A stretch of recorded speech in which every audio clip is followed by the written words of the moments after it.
देखी तो का कही सारा समाज हो। सुना एगो लइका छड़ले बाज हो, देखी तो का कही सारा समाज हो। आइल गइल पहले बउए ऊपर का कहत रे 16 के उम्र में मर जाई गदर, तोहरे ल जाने कद छ गो मर्डर मच जाई एरिया में पूरा भगदर, तोहरे ल जाने कद छ गो मर्डर। अरे गदर हो जाई हो।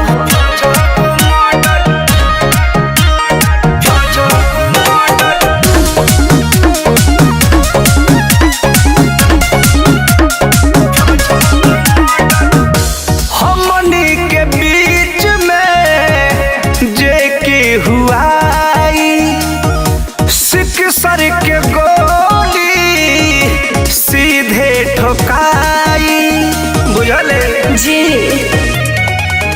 ओकर हमरे पगड़ल बनी गाह हो, रोज कइले बा हमके तबाह हो।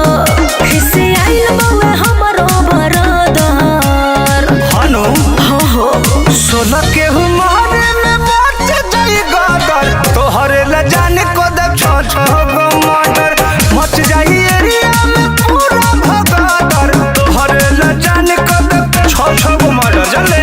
अरे जेल हो जाई हो।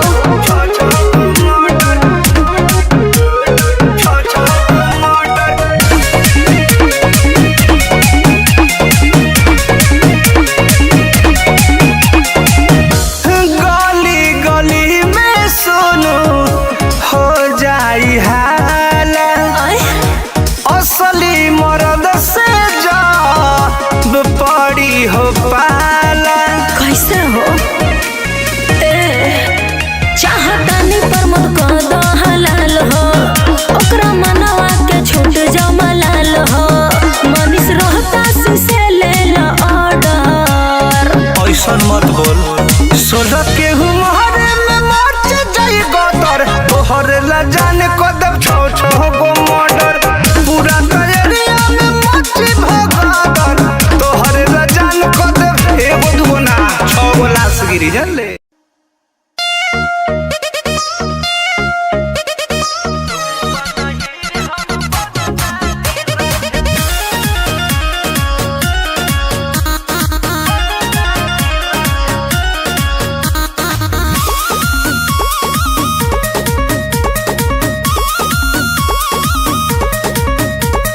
धरे द करे जा पजरिया ना खराब हो जाए मोर सड़िया।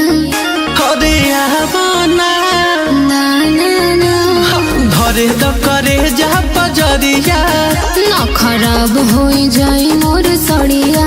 अच्छा ई कावन खेलेला खेला तू धोके हमके पाजा। राजा राजा कहि के करे जा में समाजा, ना। तू बनहीर हम बनता निरंजा। अच्छा। करे द प्यार बंद करो दरवाजा, ना। तू बनहीर हम बनता निरंजा। अरे मुआद बका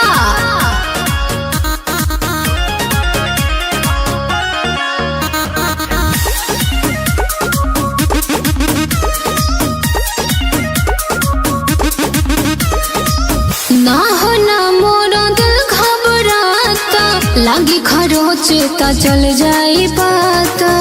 तले खरोच लगता तोरा हाँ काहे ये धनी डेरा तारू मूड बिगाड़े पजा तारू पागल मत बनाओ दिल में